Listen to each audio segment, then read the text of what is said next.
What's up, guys? Welcome to Boosted Bow Ties. So the name comes from, well, here's a bow tie and it's got boost.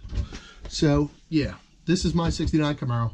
We're going to go over that in a few minutes. I want to give you some history on me. So I've been a mechanic for roughly 15 years. I've dabbled in some other things, but really it all comes back to I enjoy drag racing. I enjoy pretty much any kind of racing, you know, quads, any kind of that stuff. And yeah, I just wanted to bring you guys some entertainment. And I watched some other guys on YouTube, Street Speed 717. I still think I can take him in this Camaro here. I watch who else is it? John Dock. I watch Cletus McFarland, and these guys are all doing the same stuff that I've been doing for years. We did our first LS swap in the early 2000s, me and my brother. I got quite a few cars that I can bring to you guys. A couple of them are this one behind me, the 69 Camaro. That's my personal vehicle. It has a 370 cubic inch twin turboed LS in it. It made pretty good power on low boost so far. We haven't turned it up, but we're going to turn it up. So I have some videos with that. I do own a chassis dyno, so I can take these things to the chassis dyno if you guys want to see that. And we can run them, and you can, whatever you guys are looking for. If you guys want to try to do mods, I mean, we can do mods on the dyno and see how much power they pick up. Yeah, I mean, we got all kinds of stuff going on. So yeah, we have this Camaro. My brother owns a 98 Z28 Camaro that we put a 5.3 in it. It's got a turbo 400. Still got the stock rear, so we'll see how long that lasts. It also has a 80 millimeter Garrett turbo on it that we still have to put on. The motors in it, but I'll do a little bit of videos on that. My brother-in-law owns two Datsun 71 Datsun 240Zs. One's kind of like a beat up drag car. The other one is a pretty much show car. So I'll bring some video content on that. The 71 Datsun show car that he has was actually the first Datsun to be converted in the 1970s over to a small block Chevy. So that car's been converted for years and years and years. The car's very quick. It's got a little B&M blower on it. It's got a 383 stroker in it. It used to have a 355 in it. It ran really, really well. It used to run in the mid-10s. Guy that owned it before us used to take it over to Viper shootouts and beat up on all the Vipers. But regardless, we'll do a couple videos on them. The drag car, we should hopefully this year, we're going to shoot to get that down the track. Got a couple more things to fix on it, but we'll get there with that. I got a 1957 Chevy. That's going to be one of the first videos. We just had the car painted in Candy Apple Red about a year ago. I had a kid this last year, so I haven't really had a whole lot of time to work on it. But we started putting like the front end, the front bumper and the grill and all that stuff on. I got a video of that. We're going to show you all that stuff. But yeah, to the main event here. This car is going to be the main event, and we got a lot of exciting things to do with it this year. Just to give you a little rundown of the history, and then we'll get right into what's in the car now and what it started out as and what it's transformed into all these times. All right, so what this is behind me, it's a 1969 Camaro. It was painted in the late 80s, so it's got a real crazy paint job. I'll go over that in a minute when I pick up the camera. So I bought this car 5 years ago. I traded. I had a 2000 Corvette that we ended up trading for this car. It was more of a drag car when I bought it. It had a 377 cubic inch small block, so it's a 400 D-stroked. Car ran pretty good. It ran mid-10s. You know, 130 miles an hour. It would yank the front tires off the ground. I mean, it was your typical race motor. Only problem with that, when you have high compression, what do you need? Race fuel. So the race fuel is so expensive. It's like $10 a freaking gallon. Well, this car used to eat up like 2.5 gallons to run one quarter mile pass. Well, do your math. That's $25 a pass. So that got old real quick. So I've always been a big admirer of the LS. So I found somebody to buy the motor out of this car. I yanked it. I sold it. that funded me enough to build this one. So we started out with a 2006 LQ4. Now what happened was we got it all together. It ran pretty good, but we kept breaking ring lands. I did gap the rings out, and I gapped them even crazy wide, like 28 to 30 thousandths. 28 on the second ring, 30 thousandths on the first, figuring that might be a problem. No, it wasn't. We had another motor sitting here.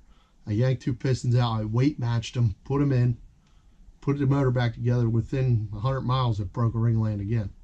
But there was no scorching anywhere, so I know it wasn't a problem with the tune. We had no detonation, no knock, no anything. So it is what it is. It's one of those things. I may have had the worst luck in the world. And actually, I think I have the piston on. Hold on, I'll show it to you.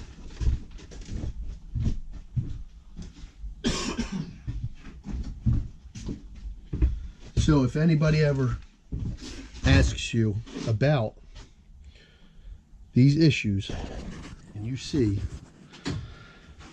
can see right in there's the second ring land, and you can see how it broke apart. So you would think that the ring did that, but it is what it is. As you can see, the top of the piston's perfect. No issues. So, with my bad luck, what did I do? I did what any other smart person would do. I put a rod and piston in it. You hear about all these guys running stock cranks, 1,000 horsepower, no problem. Well, I didn't have that luck either. So, I put the rod and piston in it. I put a Wiseco K444X3, which is a 30 over, to make this 370 cubic inch. And we put a Eagle 4340 H-beam with the L19 bolts, so it makes it heavier and stronger. It's rated for like 1,500 horsepower to rods, so we figured that would be good. So I put the car together. I was working a lot at the time, so I took the car over to a company called Complete Street Performance. Talked to a guy, Andrew, there. Very, very knowledgeable guy.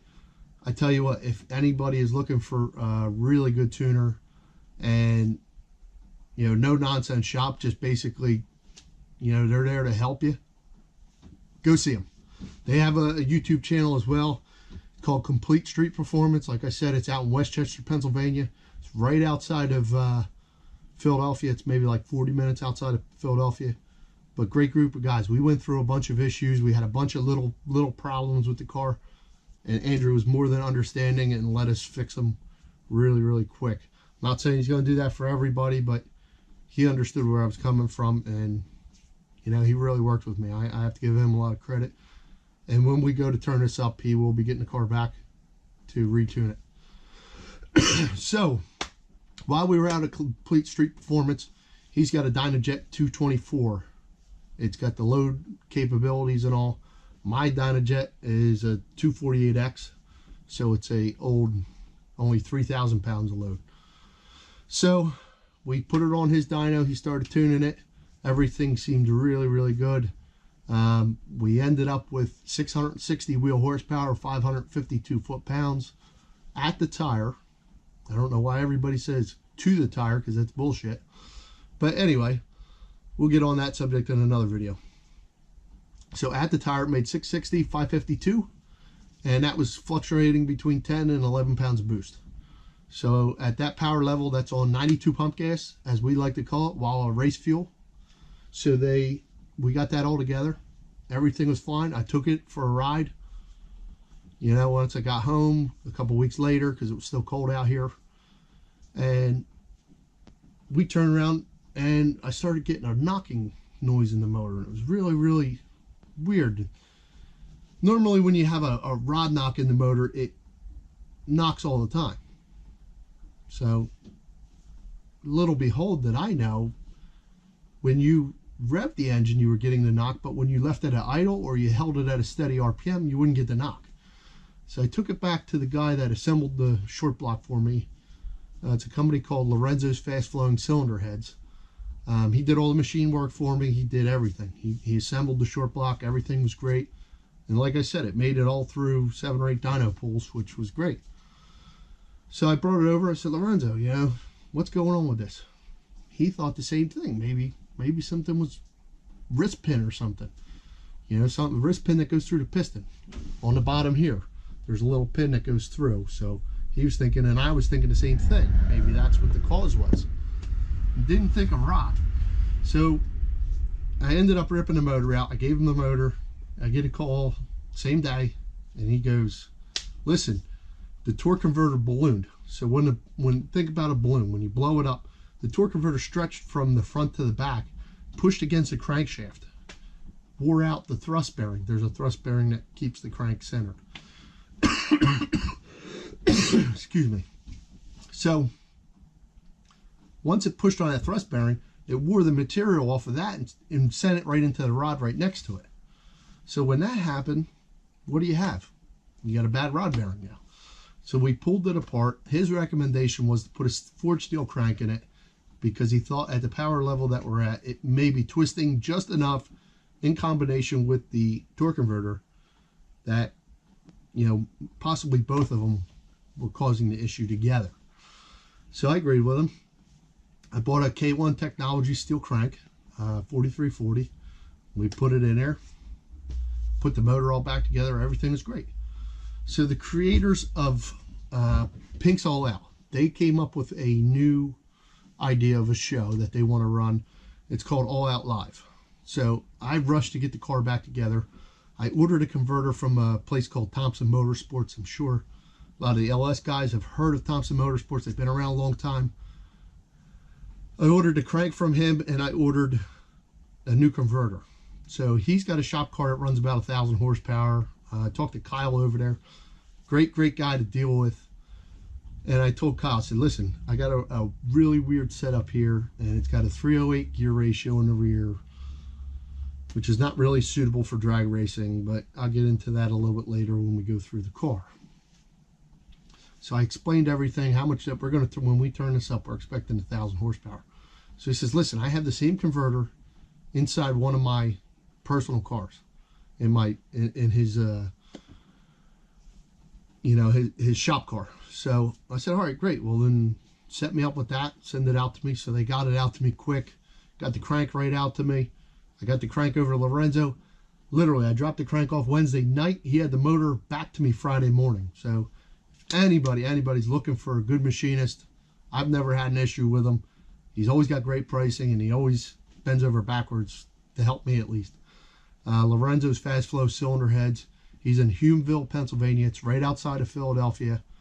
I tell you what, great group of guys. Good guy to get some machine work done. Very knowledgeable. He's got an in-house engine dyno if you ever need that as well. So yeah, we get the crank in. He gets the motor back to me. I get the new torque converter put into the transmission. We refill everything. Everything feels good. I drive it down the road. Feels really good. I have 2 Walboro 450 liter per hour in-tank pumps. They run all the time. So I had one go bad while this was happening. So I took the car up after I got the converter and the motor back in it, up to my brother's work. We put it on a lift. I yanked the tank out of it. I put the new fuel pump in it, put everything back together. I drove it down the road. Ran great. I mean, the thing's fast. Really happy with it. So the next morning, it was going to be a Friday morning, was the All Out Live event. So I drive the car back to here, the location where I keep it, and then I had the enclosed trailer here.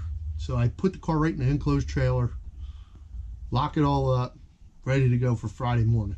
So we get up early, we go to the track, and it's a waiting game all day long. So we check over the car, we're looking at everything. Everything seems really good.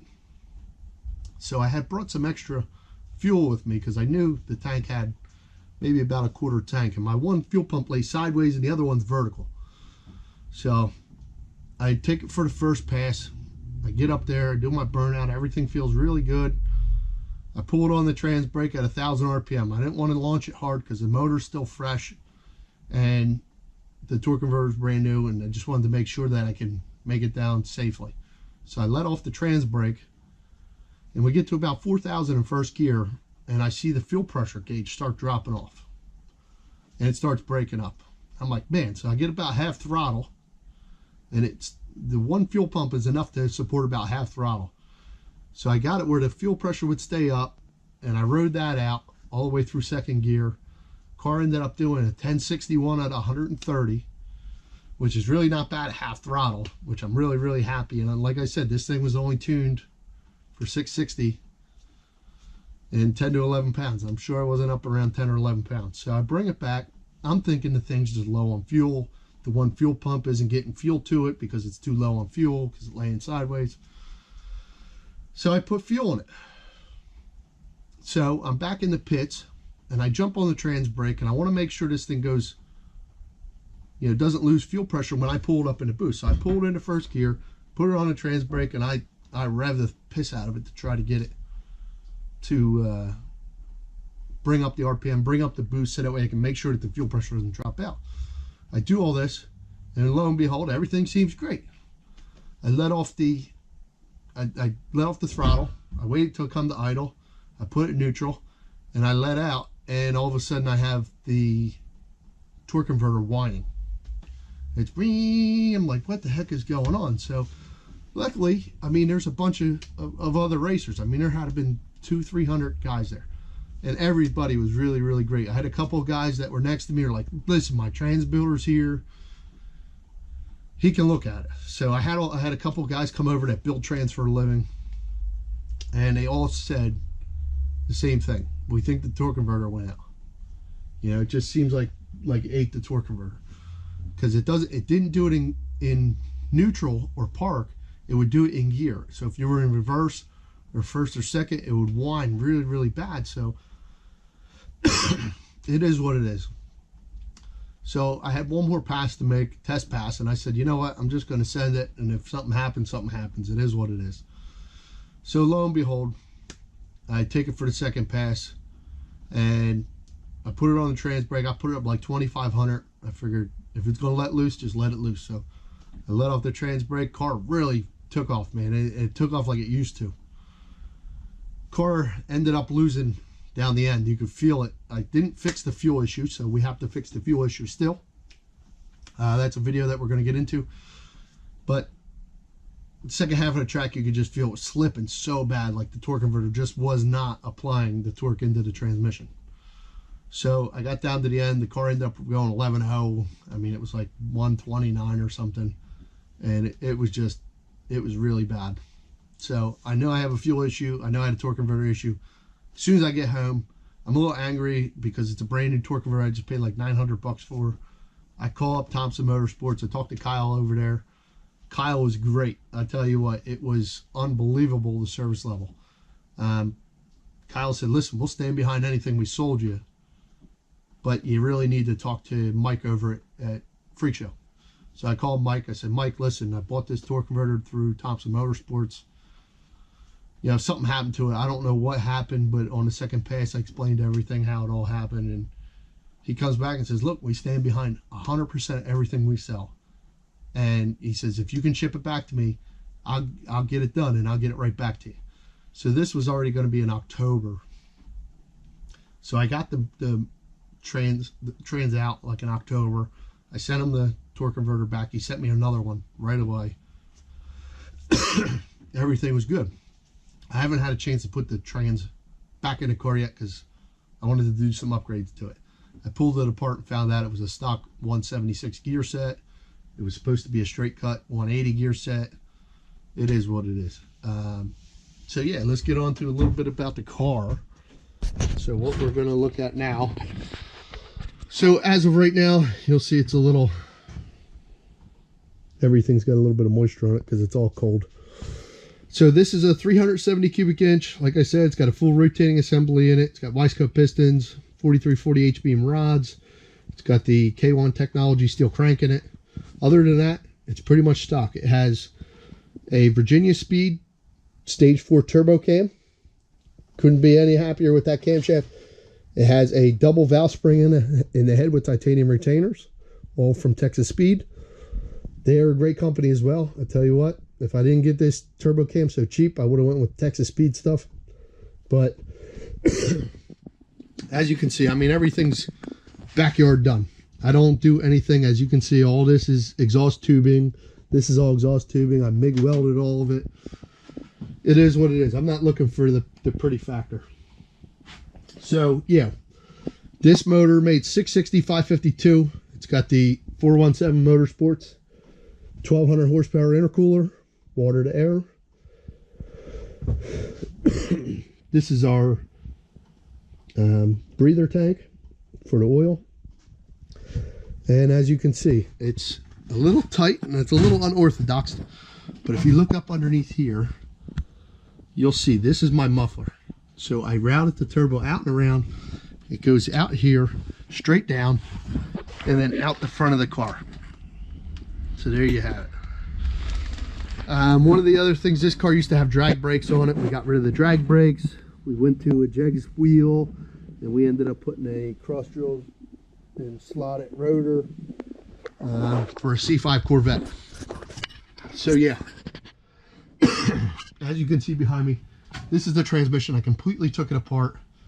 Like I said, when you're looking at a gear set, this is a gear set. This is a planetary. It's a little rusty because it's been weather got in here. The gear sets are straight cut for strength. So I have a brand new gear set for this car. The stock gear set was a 180 or a 176. Sorry, a 176. We're changing that 176 over to a 169. I got a really good deal on one. I got to put the pump back together. I got all new clutches for it. We're going to put that all back together. So yeah, car runs really good. It's got on 3 78 75 turbos. Got 44 millimeter turbo smart wastegates on it. I built everything in house as far as the turbo kit, except for the manifolds. They come from on 3 as well. Also, this runs twin 450 liter Walbro pumps. As I said before, this is the roll cage that's in the car. It's a TIG welded chromoly cage. Everything's done in the back. I have some wiring to fix up. I have all new seats for it. I have new door panels for it. As you can see, the other side already has new door panels. I got new carpet for it. The paint job's not very nice on the car. It's pretty crazy. If you look at certain areas, you'll see like the skulls, and you can't really see the body line of the 69, but you'll see like it has all kinds of crazy stuff on it. So stay with me, guys. I'm sick right now, but we're working on it. I have a Tanks Incorporated fuel tank, and as you can see in the back of the trunk, there's a 5-gallon fuel cell that was converted to be for the water for the water tank. So we have a pump in there, and yeah, I mean, we just use Home Depot fittings, which I need to paint black so you can't really tell, and then we use Home Depot hose. The only problem with these is when they touch the headers, they tend to melt really quick, which we found out on the dyno. But yeah, this is going to be one of the projects, and like I said, I'll have a video of installing the front end of the 57. But if there's anything you guys want to see, I have a dyno. Anybody local wants to get on a dyno, let me know, and we'll go from there. But yeah, I have future plans. We have a bunch of races we're going to try to get to this year. The main one's going to be Hot Rod Drag Week.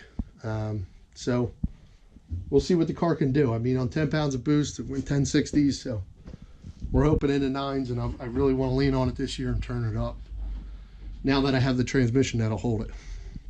So anyway, like I said, it's the biggest thing is I got to get a couple things fixed. I'll get the transmission back together here in the next couple of weeks. I'm hoping in early February we'll get a video out for that, get that all reassembled. I have to change the rear end gear ratio from the 308. We're going to go to a 342, make it a little bit easier to launch it and everything. But yeah, I'll have some videos on doing the rear. I'll have some videos on the 57. We'll have some videos on the Camaro, the other Camaro. And yeah, like and subscribe. Don't forget to comment. And like I said, if there's anything you guys want to see, I'm very open to buying projects and doing projects. Or if somebody has a project that they're having issues with, hit me up. Maybe I can help. Don't forget, like and subscribe. Thanks, guys. See you on the next one.